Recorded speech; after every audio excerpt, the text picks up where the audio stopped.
The building was designed to have a fully loaded 707 crash into it. That was the largest plane at the time. I believe that the building probably could sustain multiple impacts of jetliners because this structure is like the mosquito netting on your screen door, this intense grid. And the jet plane is just a pencil puncturing that screen netting. It really does nothing to the screen netting. These buildings had a great deal of redundancy. In fact, the World Trade Center's original engineers had even done calculations to see what would happen if a Boeing 707, a slightly smaller aircraft than the 767s involved in 9/11, struck the building by accident. And they concluded that if an aircraft hit, that the buildings would not collapse, that they would be able to take that hit and stand up. We had designed the project for the impact of our largest airplane of its time, the Boeing 707. That is to take this jet airplane, run it into the building, destroy a lot of structure, and still have it stand up. Well, 13,000 tons is a lot of force. People always talk about an airplane crashing into a building. And in 1944 or 45, a plane did crash into the Empire State Building. But the largest aircraft flying today, at least commercially, the 747, fully loaded, is on the order of 300 tons. So if you think about a 300-ton element crashing into a building that's been designed to carry 13,000 tons, you can see that an aircraft crashing into the World Trade Center would probably not do anything to the major building. It could affect localized structural elements, could knock out a column, and there could be some damage. But as far as a plane knocking a building over of that type, that would not happen. The building was designed to have a fully loaded 707 crash into it. That was the largest plane at the time. I believe that the building probably could sustain multiple impacts of jetliners because this structure is like the mosquito netting on your screen door, this intense grid, and the jet plane is just a pencil puncturing that screen netting. It really does nothing to the screen netting. With that said, it was time to take a crash course in high-rise fires. It seems that high-rise fires are more common than I thought. I found hundreds of them. According to a 2011 report by the National Fire Protection Association, there are an average of 110 fires each year in buildings over 13 stories tall. According to the report, between 2005 and 2009, there were 550 high-rise fires. Of course, there are many more all throughout history, but let's talk about some of the more startling ones. Sao Paulo, Brazil, the Joelma Building, 1974. Sparked by an electrical fire, the residential building burned twice as long as the Twin Towers, yet it stood. The underlying structure wasn't even weakened. In fact, it's still in use today. The MGM Grand, which is now Bally's in Las Vegas, Nevada, caught fire in 1980, killing 85 people. It's had a few facelifts and ownership changes, but the structure underneath was never compromised. It's still in use today. Los Angeles, California, 1988. What was then called the First Interstate Bank building burned for 3.5 hours. No structural failure at all. In fact, an insurance company moved in, and today it's known as the Aon Center. In 2004, the Parque Central building in Caracas, Venezuela, the country's tallest building, burned for 17 hours. The facade was repaired, and it is in use today. Philadelphia, Pennsylvania, One Meridian Plaza, 1991, burned for 18 hours. It stood. Beijing, China, the Mandarin Oriental Hotel, burned for 6 hours in 2009. It stood. Chechnya's tallest building burned for 7 hours in April 2013. It stood. Dubai, Moscow, Zurich, and on and on. I was starting to see a trend. Fires don't melt steel or cause buildings to collapse. The World Trade Center has itself burned many times with no structural failure or weakening.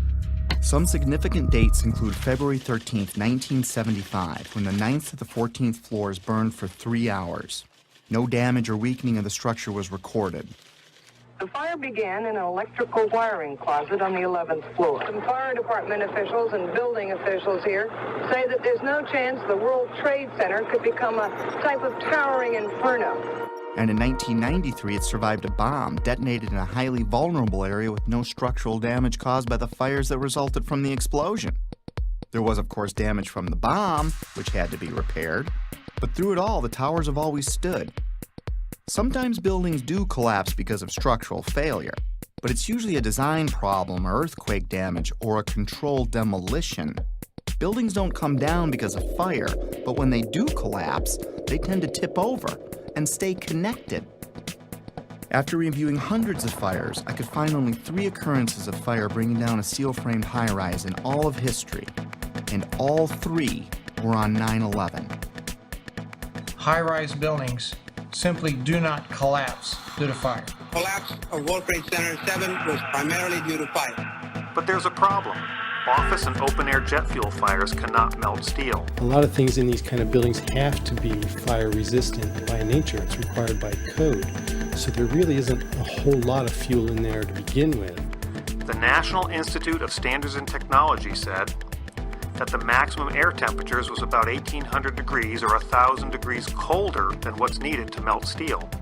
And it takes a blast furnace with air blowing with blowers to try to get steel to melt. So if you have a flame at 750 degrees, you can hold that flame under a steel beam forever, and you'll never reach a high enough temperature to bend steel, let alone melt it. This would have us to believe that these was a typical office fire, scattered office fires, if you will, that brought this building down. Since the mid-60s, I've tried to follow high-rise fires, and I'm not aware of any high-rise building that have come down as a result of fires. And seeing black smoke come out the windows, that means that the fires were oxygen starved. Kerosene would have burned off very quickly.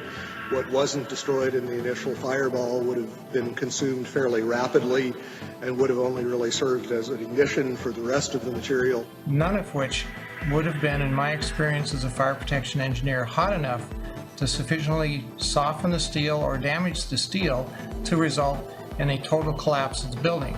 Well, we're told that the planes hit the buildings and there was an explosion and a fire, and about an hour and a half later, in the case of the North Tower, the buildings collapsed due to structural weakening due to the fires. Fires in high-rises have never brought down a steel frame high-rise building at all, ever. The bottom line is this. Steel-framed high-rises don't collapse, especially into their own footprint, because of fire. This is why builders and architects have loved steel for 100 years.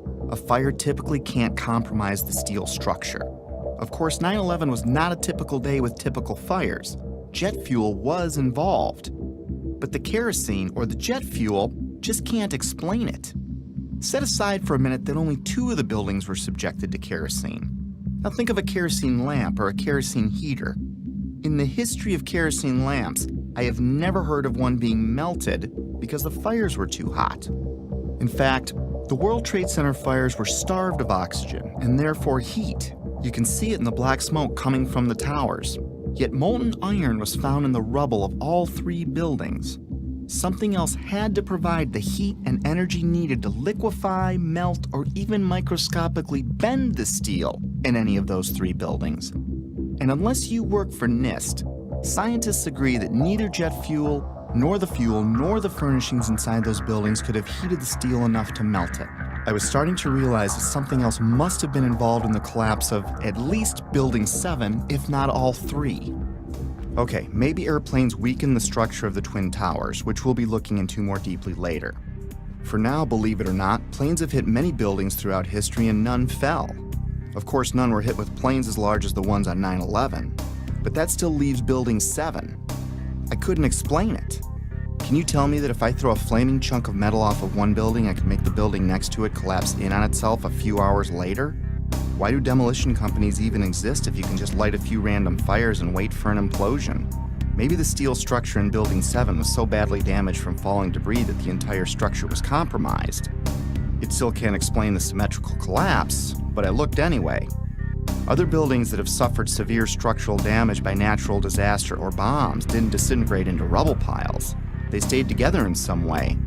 Even the buildings in the Trade Center complex that suffered worse damage than Building 7 didn't collapse in on themselves. This uneasy feeling was growing, but there was much more to understand about Building 7's collapse, especially before I started jumping to conclusions in my own head. I needed to hear from some experts. It just didn't add up, the way the whole thing sort of pile drove itself into the ground and all at near free fall speed. Collapses straight down into its own footprint at free fall speed. This is uncanny. There's 40,000 tons of structural steel designed to resist this collapse. This building had 40,000 tons of structural steel in its structural system, and that is intended to keep it from going anywhere. The animation sequence from the National Institute of Standards and Technology for their model, their mathematical model of the collapse of Building Number 7. And they have the inside members, that one column gave way, which they claim resulted in the collapse of all the surrounding members, and then this precipitated a global collapse. This would just not be physically possible for a gravitational collapse. According to NIST, the failure occurred at column 79 on level 12. This means basically they're talking about a single columnar collapse or failure that resulted in a total collapse of the building. That just does not make any sense. Regardless of the engineering, the logic tells you that if you have a single failure at some random point in the building, that the entire building is not going to collapse. Buildings don't break that way. The story that just a few columns can cause a synchronized global collapse, an implosion, is, well, that's just nonsense. The exterior columns on the outside as well as on the inside at the bottom would have to be severed almost at the same time. The building would want to topple over. It would want to bend over that weakened area and topple over sideways. What we saw the structures came straight down upon itself. It cannot happen that when you have asymmetric damage, you will get a perfectly symmetrical collapse. At free fall speed. That's impossible. That's a violation of the fundamental law of physics that says that for every action, there's an equal and opposite reaction. If you took a billiard ball and dropped at the height of the Twin Towers, and you just merely stopped it and started at every floor in free fall, it would take over 1.5 minutes to reach the ground. The buildings were down in 10 seconds. Buildings just don't behave like that. If floors fall, they tend to fall and are braced by the floor directly beneath it. And there's some delay there. And then the next floor falls with 2 floors, and there's some more delay. The buildings actually accelerated as they came down, meaning they were not getting resistance from these massive columns in the center of the core of this building. And when it's all finished, the outside walls from the lower floors are piled one on top of the other right in the middle of the building. So it's fiction to say that a building as modern as World Trade Center 7 comes down with no resistance. Doesn't add up. The official explanation was dead wrong. Just not possible. Not possible. Just doesn't make sense. It's not how it works. It can't happen. Never before in history. It just can't happen. Well, that's just nonsense. And that cannot happen. Couldn't happen. It's fiction. There's definitely much more going on than just fire. This was a controlled event. The symmetry is the smoking gun. In short, the evidence is clear. We are witnessing not the collapse of a building, but its demolition. My name's Tom Sullivan. I worked for Controlled Demolition Incorporated, CDI, the top-rated explosives demolition firm in the world, owned by the Loiseau family during the years surrounding 9/11. And I worked for them as an explosives loader for 2.5 years. As an explosives loader, my job was to place explosives in the buildings to prepare them for demolition. I was licensed while in New York by the New York Fire Department to handle explosives. And I worked on major projects such as Seattle Kingdome, the Three River Stadium, Philadelphia Naval Hospital, and Key Span gas holders in New York, among others. I currently live on the East Coast. Isn't it true that anybody can implode a building straight down just by placing a bunch of explosives around? There are many steps that you need to take. The first off is you have to weaken the building, and that's after a lot of studies have gone into how the building is built in the first place. To weaken the building, that means the staircase, all the staircases have to be cut at intervals. The firewalls have to be removed. The elevator shafts have to be cut and the rails cut, as well as the cars themselves removed. And then you have to move to the support columns on the particular load floors. And those are cut by a torch for two reasons. First, to weaken them, and also to allow for charges to be placed onto the structure, or onto the columns themselves. And that essentially reduces their strength by about 20%. And even with all of that work being done to weaken this building, it still remains safely standing, so we can continue to work in it. The story that just a few columns can cause a synchronized global collapse, an implosion, is, well, that's just nonsense. After the prepping work has been done, then it's time to load the building. And in the case of a steel frame building, that means we load them with RDX cutting charges, which are loaded with individual delays, sometimes as many as 2 to 3 different delays on a given floor. So you have to understand the work is complex and precise and requires years of experience. We were told by the NIST report that fire caused one column to fail, and from that point we had a global collapse of the building in a classic implosion. I don't see how this could actually happen in real life. When we load a building, we have to have all the support columns on a given load floor fail at the same time, within milliseconds of one another, and therefore the entire building comes down in a synchronized implosion. So I think this notion of a one column failure causing an entire building to implode in a synchronized fashion is just nonsense. Looking at the building, it wouldn't be a problem once you gained access to the elevator shafts. Then a team of loading experts would have access to all the core columns and beams. The rest could be accomplished at that point by just the right kind of explosives for the job at hand. The choices are many out there. Well, I've worked on buildings, steel frame buildings, where essentially you load only the bottom third of the building, and that causes the building to implode. Yes, we have loaded buildings in that fashion where just the core support columns are loaded, and we don't necessarily have to load the outside perimeter columns to have this building come down successfully. With steel frame buildings, you don't have to load all the floors to have a successful implosion. Only the bottom third of the building needs to be loaded to have a successful implosion. For instance, I worked on a building in Hartford, Connecticut, the CNG building, where we did just that.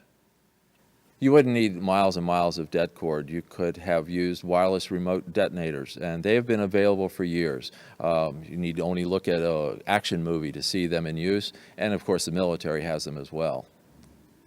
Contractors don't use them, on the other hand, because they're just too expensive. Well, you wouldn't have found steel casings to be left in the rubble. They haven't been used for years. What we use now is RDX copper-jacketed shape charges, and when they're initiated, there's nothing left of those charges. And in the case of thermite, well, thermite self-consuming cutting charges have been around since they first patented in 1984. So there would be nothing left in the debris pile except some residue of molten iron. Well, the key word here is controlled demolition, and I emphasize the word controlled. We use careful placement of the charges. They're always focused and precise, and we're just not talking about setting off a bomb here. Plus, the amount and type of explosives can pretty well take care of any collateral damage. With any implosion, you don't hear one massive boom sound. What you do hear is smaller explosions going off, which leads up to the implosion of the building. We made it outside. We made it about a block. We made it at least 2 blocks, and we started running. Floor by floor, instead of popping out. It was if they had detonated. Yeah, if detonated. they were planned to take down a building. Boom, boom, boom, boom, boom, boom, boom, boom. All the way down. I was watching it and running. Just ran up West And then you just sort of this cloud of shit chasing you down. Couldn't outrun it. West Street. Couldn't outrun it. So what'd you do? I jumped behind a battalion car, I hit under the car, I was just waiting to die. Mr. Sunder of NIST has said that you would, if this had been a controlled demolition, you would have heard a large, massive bomb going off, a big boom. He says what in reality happens with a controlled demolition is you hear a successive, progressive, smaller waves of smaller explosions going off. And that leads to the successful explosion. Floor by floor, instead of popping out. It was if they had detonated. Yeah, if they were planned to take down a building. Boom, boom, boom, boom, boom, boom, boom. In the case of thermite cutting charges, you would have heard far less noise since they are worked by thermal heating, melting of the steel, rather than an explosive cutting as in RDX What I learned about charges. NIST made my heart sink. To understand NIST, you need to understand the relationship to explosives. They have vehemently denied that there were any. Not only do they not check for them, they state that none were used. Plain and simple. In fact, they have gone to unbelievable lengths to prove that explosives, or even the evidence of explosives, like pops going off, did not exist. Some people might call it incompetence. Others might call it selling your soul. NIST concedes that they found no evidence for explosives. So then we asked them, well, did you look? And they said, no, we did not look for explosives or residues of explosives. So the preconceived notion of NIST is that there's no evidence for explosives, and so there's no point in looking. That is the most unscientific thing that you can possibly think of, not to look because you don't expect to find evidence, and in fact the evidence is overwhelming. NIST computed what they claimed would be the minimum loudness of an explosion that could sever column 79 with a single blast.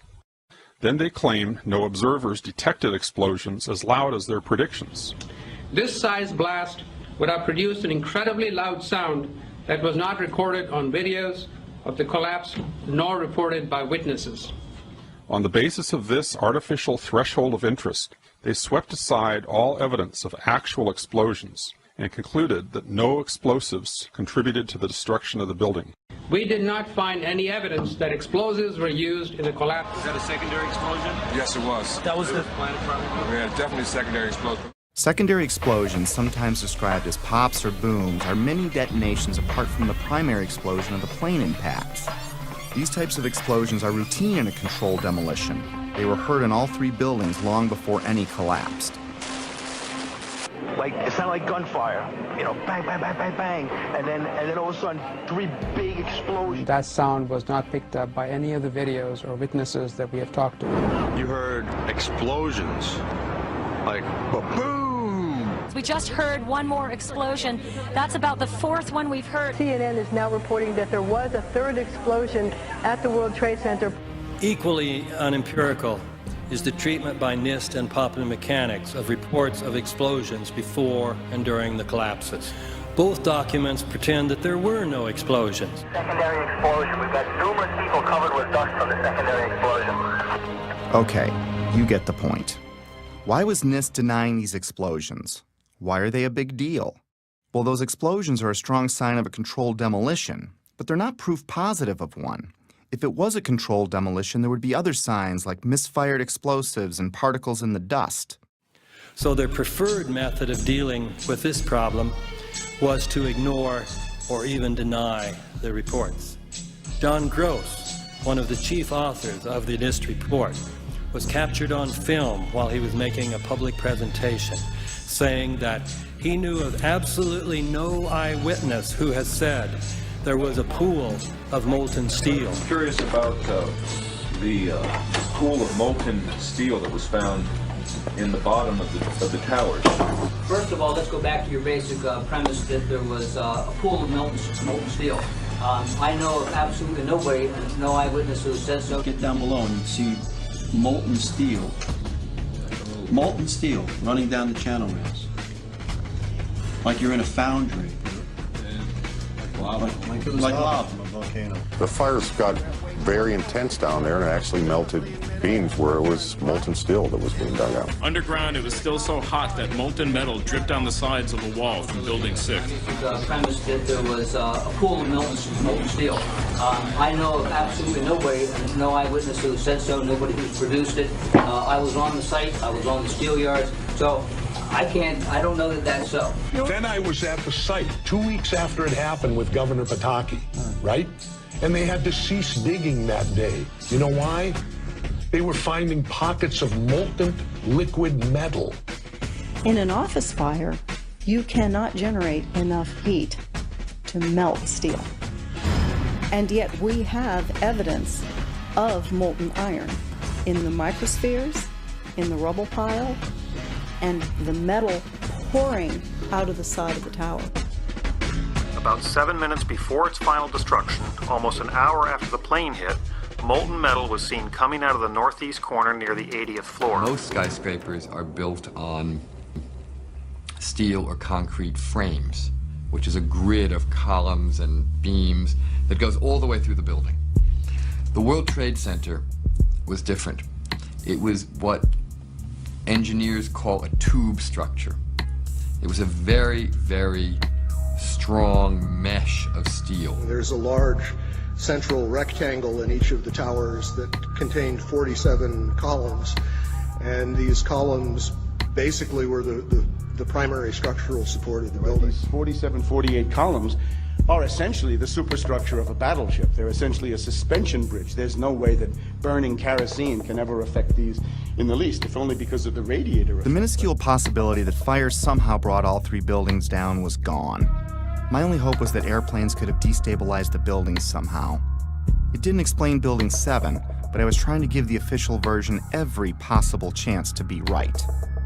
Let's look at the best documented impact that day.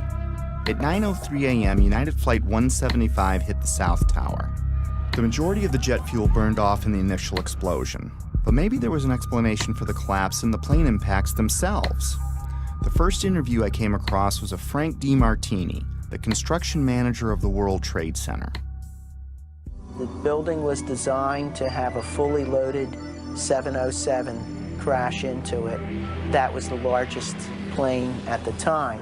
The building probably could sustain multiple impacts of jetliners because this structure is like the mosquito netting on your screen door. The jet plane is just a pencil puncturing that screen netting. It really does nothing to the screen netting. But the largest aircraft flying today, at least commercially, the 747, fully loaded, is on the order of 300 tons. So if you think about a 300-ton element crashing into a building that's been designed to carry 13,000 tons, you can see that an aircraft crashing into the World Trade Center would probably not do anything. We designed the buildings to take the impact of the Boeing 707 hitting the building at any location. But the plane had already hit. And what I noticed was the lights were still on in the lobby. That led me to believe that the plane never got to the core columns because the feeds for all these transformers feeding all the light and power in the towers were adjacent to the core columns. Those aircraft and those fires could not cause those buildings to come down in that way. The idea that airplanes could have destabilized the buildings never made much sense to me. The Twin Towers were like a solid iron rod coming out of the ground, supported by another steel building surrounding it. Let's use another metaphor to clarify what I mean. Let's assume a stop sign is like one of the towers. The post is the core and the thin shield of the sign is the Trade Center's outer mesh. If you shot a bullet through the stop sign, the bullet would go through the outer shell and the inner steel core that holds it up. Is the structure weakened after the event? Is it possible for the sign to implode in on itself, partially turning to dust?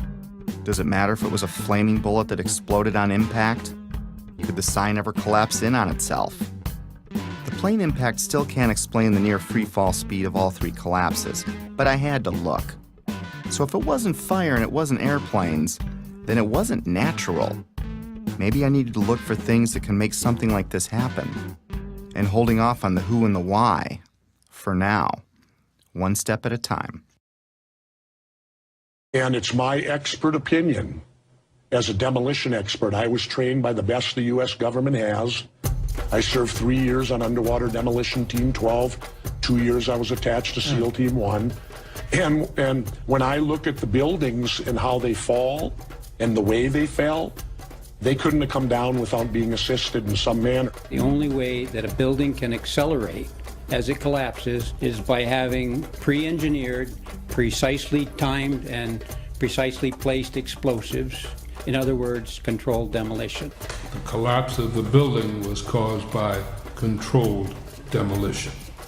In fact, the evidence shows very strongly that there were explosives used in the way the buildings came down. We started running, floor by floor, instead of popping out. It was like, it was if they had detonated. They were planned to take down a building. Boom, boom, boom, boom, boom. While in Washington, a pilot who couldn't handle a single-engine Cessna was able to fly a 757 in an 8,000-foot descending 270-degree corkscrew turn to come exactly level with the ground, hitting the Pentagon in the budget analyst office where DoD staffers were working on the mystery of the $2.3 trillion that Defense Secretary Donald Rumsfeld had announced missing from the Pentagon's coffers in a press conference the day before, on September 10th, 2001.